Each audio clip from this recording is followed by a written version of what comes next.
September 2nd, 1945. Today, the Second World War ends.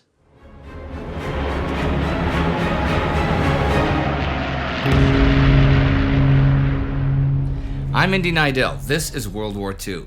Last episode, 2 days ago, in Vietnam, Emperor Bao Dai abdicated, paving the way for Ho Chi Minh and the Viet Minh to consolidate power. In China, communist leader Mao Zedong met with nationalist leader Chiang Kai-Shek, a meeting that will last for weeks.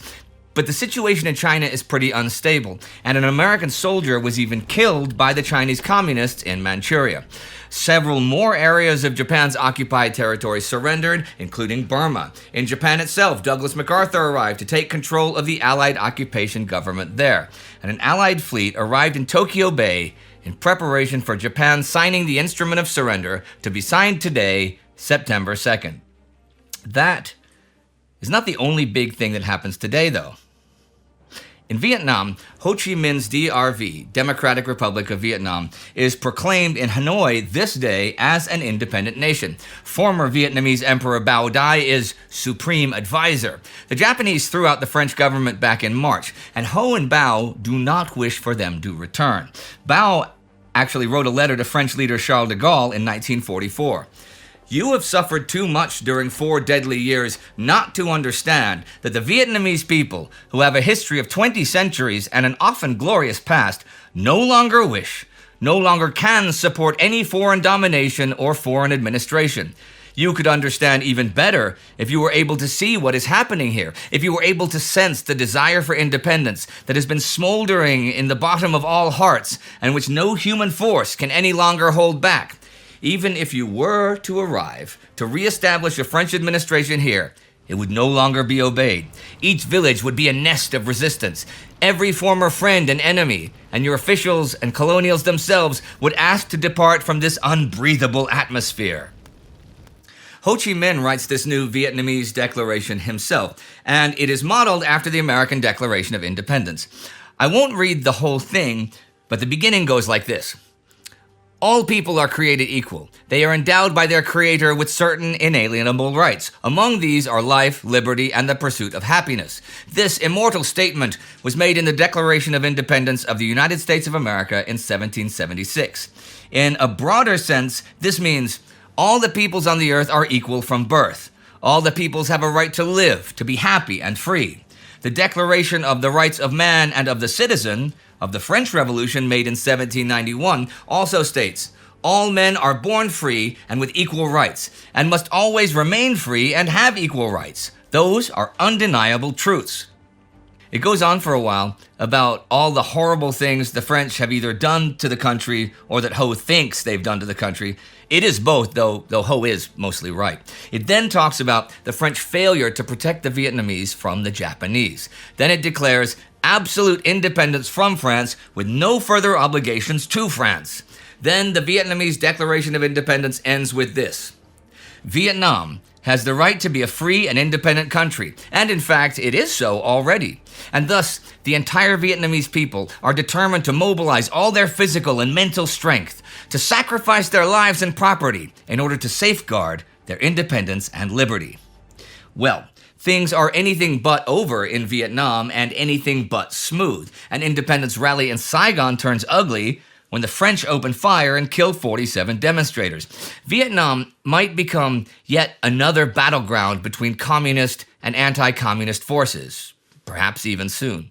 Well, I say another, but we're not quite there in the place I mean, China.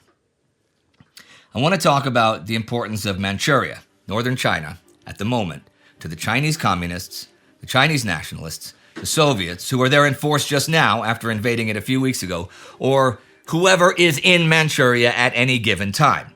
Manchuria holds just under 10% of the whole Chinese population and is the size of Germany, France, and Poland together. It has ports on the Yellow Sea that are ice-free year-round, like Port Arthur and Dalian. It has lots of resources for industry, which is a big reason Russia and Japan went to war over it 4 decades ago. It's close to major places like Peking, and it has a 1,500-kilometer border with the Soviet Union. So if someone happens to want Soviet supplies, they're in a good position for getting them up in Manchuria.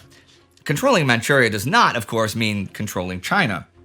But if you are an insurgent force, it's a real advantage.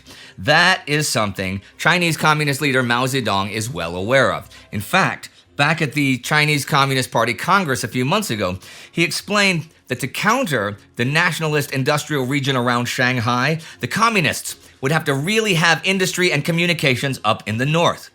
Once we occupy the northeast, we can lay a solid foundation for the Chinese Revolution, even if we lose all the existing base areas, he said. That's what it means to him. The foundation was being established in the weeks after the Japanese surrender. But the communist movements were largely surreptitious, and Stalin's help a secret so that both sides could preserve the fiction that they were peace parties striving to avoid a Chinese civil war. Stalin continued to give assurances that he would live up to the agreements he'd signed on China. With that strategy, Stalin was bound to come out a winner. If the communists gained control of North China, he would have helped them do it. And he would have gained what he assumed would be a friendly and even subservient regime on his border. Stalin, however, knew the communists might lose. If the national government prevailed, Stalin would claim to be innocent of intervention in China's internal affairs, keeping the gains he made at Yalta. In both cases, Stalin would succeed in replacing Japan as the paramount power in Northeast Asia. Yeah, Japan is no longer a power, major, regional, or otherwise, and its garrisons continue their surrenders. On the 1st, Soviet troops complete the occupation of the Kuril Islands. Today, the 2nd, the Japanese garrisons on Truk, Pagan, and Rota in the Marianas and on the Palau surrender to the Americans. Also today, Tomoyuki Yamashita surrenders in the Philippines to Filipino and American forces. But the big surrender, the formal instrument of Japan's surrender, is signed on the deck of USS Missouri in Tokyo Bay. There are some 250 Allied warships there. This I will read in its entirety. Here it is.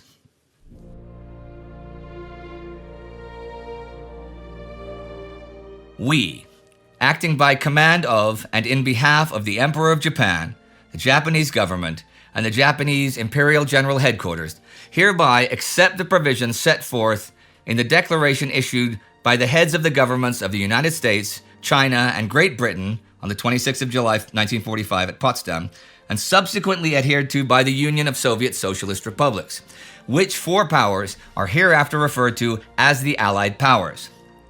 We hereby proclaim the unconditional surrender to the Allied Powers of the Japanese Imperial General Headquarters and of all Japanese armed forces and all armed forces under Japanese control wherever situated.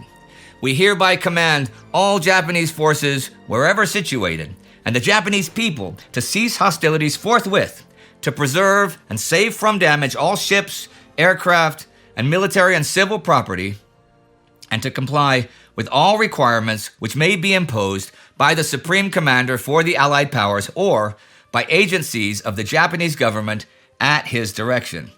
We hereby command the Japanese Imperial Headquarters to issue at once orders to the commanders of all Japanese forces and all forces under Japanese control wherever situated to surrender unconditionally themselves and all forces under their control.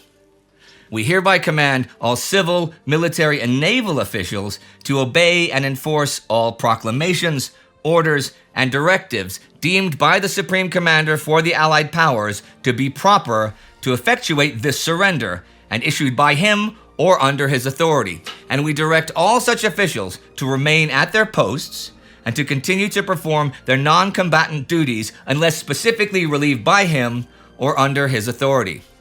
We hereby undertake for the Emperor, the Japanese government, and their successors to carry out the provisions of the Potsdam Declaration in good faith and to issue whatever orders and take whatever actions may be required by the Supreme Commander for the Allied Powers or by any other designated representative of the Allied Powers for the purpose of giving effect to that declaration. We hereby command the Japanese Imperial Government and the Japanese Imperial General Headquarters at once to liberate all Allied prisoners of war and civilian internees now under Japanese control and to provide for their protection, care, maintenance, and immediate transportation to places as directed. The authority of the Emperor and the Japanese government to rule the state shall be subject to the Supreme Commander for the Allied Powers, who will take such steps as he deems proper to effectuate these terms of surrender. Signed at Tokyo Bay, Japan at 9:04 a.m. on the 2nd day of September 1945. Mamoru Shigemitsu, by command and in behalf of the Emperor of Japan and the Japanese government. Yoshijiro Umetsu, by command and in behalf of the Japanese Imperial General Headquarters. Accepted at Tokyo Bay, Japan at 9:03 a.m. on the 2nd day of September 1945 for the United States, Republic of China, United Kingdom, and the Union of Soviet Socialist Republics, and in the interest of the other United Nations at war with Japan. Douglas MacArthur, Supreme Commander for the Allied Powers. C.W. Nimitz, United States Representative. Xu Yongchang, Representative of China Representative. Bruce Fraser, United Kingdom Representative. Kuzma Derevyanko, Union of Soviet Socialist Republics Representative. Thomas Blamey, Commonwealth of Australia Representative. Elmore Cosgrave, Dominion of Canada Representative. Jacques Leclerc, Provisional Government of the French Republic Representative. C.E.L. Helfrich, Kingdom of the Netherlands Representative. Leonard M. Isett, Dominion of New Zealand Representative.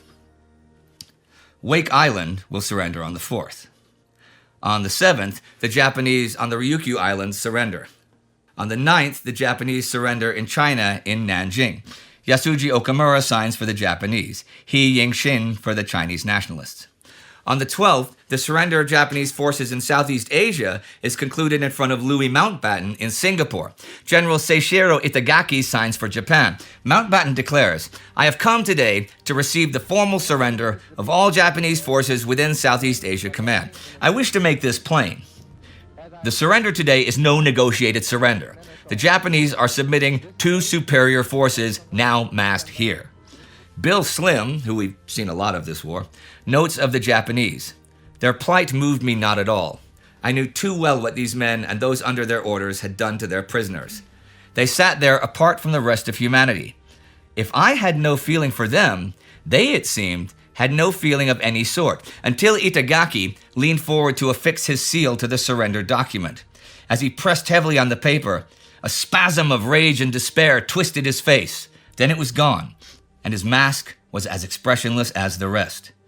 All of the local surrenders together make the 5.4 million men remaining in the Japanese army technically prisoners of war, and added to that are 1.8 million from the Japanese Navy. Certainly, Allied soldiers everywhere were ecstatic about not having to kill every one of these soldiers with great losses to themselves, as had once looked all too likely. Furthermore, the surrender obviated Japanese plans to slaughter Allied prisoners of war as fighting approached the camps where they were held, a project for which considerable preparations had evidently been made, to the horror of prisoners who had already suffered enormously. The Second World War is now over. And what of the casualties, the death toll? The Soviet Union really showed what was true for the war as a whole, that these civilian casualties were greater than the military ones. Up to, and perhaps more than 25 million people in the USSR died, with maybe a third of that military. China's deaths are harder to establish. We've seen the difficulty of getting reliable information here at times. But let's say 15 million, might be 20. The numbers are rough and the sources really vary, but around 6 million Germans and 3 million Japanese dead are figures often noted. Between 1 and 2 million people in Yugoslavia. Britain and the US fared relatively better in the deaths category, with 450,000 and 420,000 respectively. You can look up each country in the world yourself for more numbers. But also remember that especially in countries where the war was actively fought, sources do vary. They do not very much, however, about the 6 million people who were murdered for being Jewish, and the Roma, Sinti, and anyone else the Axis deemed undesirable, because they documented those murders in detail. So maybe 60, 70 million people in the whole world dead directly from the war or its effects. Maybe a bunch more than that even. What happens now? When the war in the Pacific ended with the Japanese surrender, the fighting in Europe had been over for 4 months.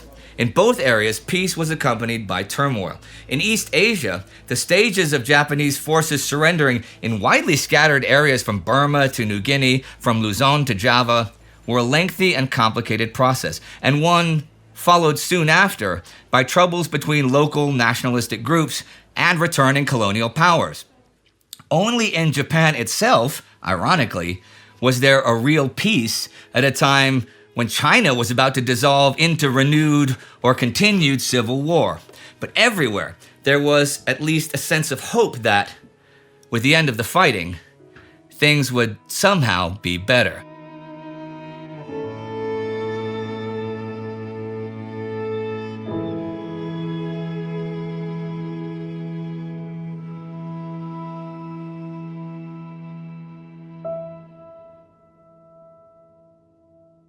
Yeah, but that's all for the future. Perhaps for another series, or several series, because my work here is done.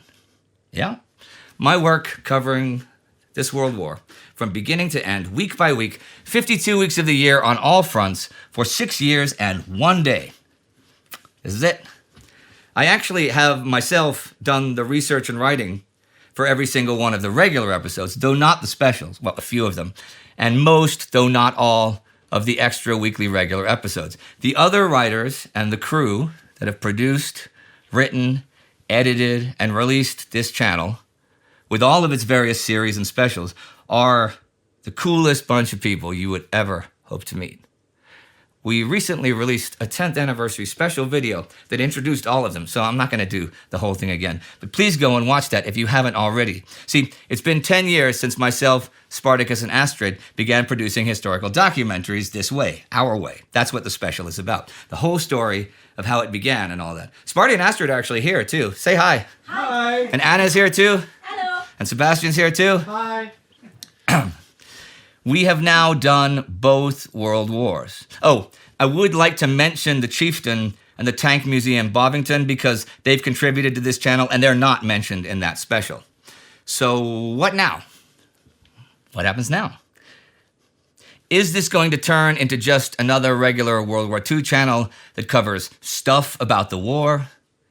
Are we going off the air? No and no.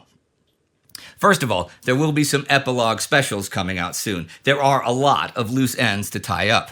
And this fall on our Time Ghost History channel, a series on the Chinese Civil War will come out. But other than that, we do have a plan for this channel. Oh, there will still be some Spies and Ties episodes to come, and some long-form content, some of that along the lines of the Battle of Stalingrad Maps video, but that's just part of it. That's not even the main part of it. We have other stuff coming up elsewhere, though, which we'll tell you about as it develops. I'm currently covering the Korean War week by week on its own channel, which you have to check out if you haven't. All of this, all that we do, is made possible by the Time Ghost Army. I've thanked you guys in the Army so many times for letting me do this, for letting us do this. I mean, it's the greatest thing I've ever done, you know? I mean, the most rewarding, too. And we could not do it without you. We couldn't do it without the Army, and you know that, so thanks yet again. But back to World War II.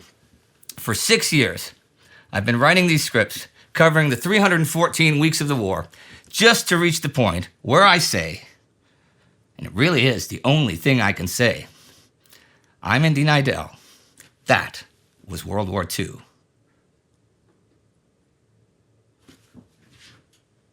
The German Reich lasted for 12 years, but the consolidation of power by Hitler and his cohorts took time. It would be interesting to go back to, say, January 1930 and see how it all happened, but not from secondary or modern sources. Instead, using the original German media of the time, the newspapers of each of the political parties in a hyper-polarized nation where every action has 5 different spins, but also while seeing how Weimar Germany fit into the world of the Great Depression. How might that look? It might look something like this month's big headline. Is the domination of Germany by the Treaty of Versailles finally over, or will it continue?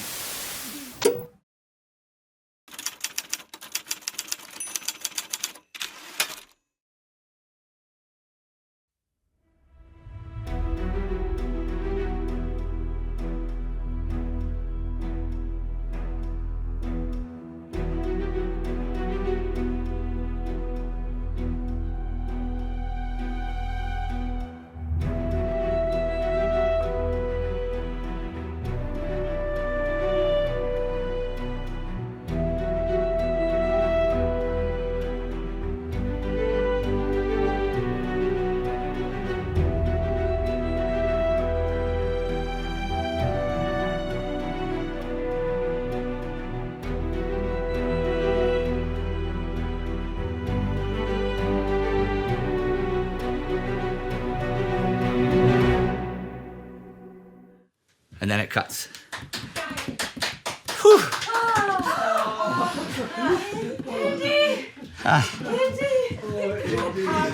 That was hard. I had to cry. Kommt her, Kinder. I'm all sweaty. That's fine. We don't care. All All of you. Group hug. Yeah. Komm rein.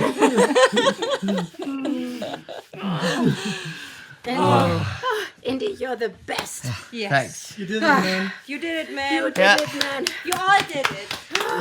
To all of you. To all of us. Well, I thought ahead. I brought this. Cheers. Oh, Cheers to history. baby. Oh, God. You know what I was thinking when I was running out of breath because I drank, had a lot of coffee, right? Yeah. I was thinking, oh, it would be perfect if I have a stroke and can't finish this episode. I'm glad you didn't. Oh, God. Okay.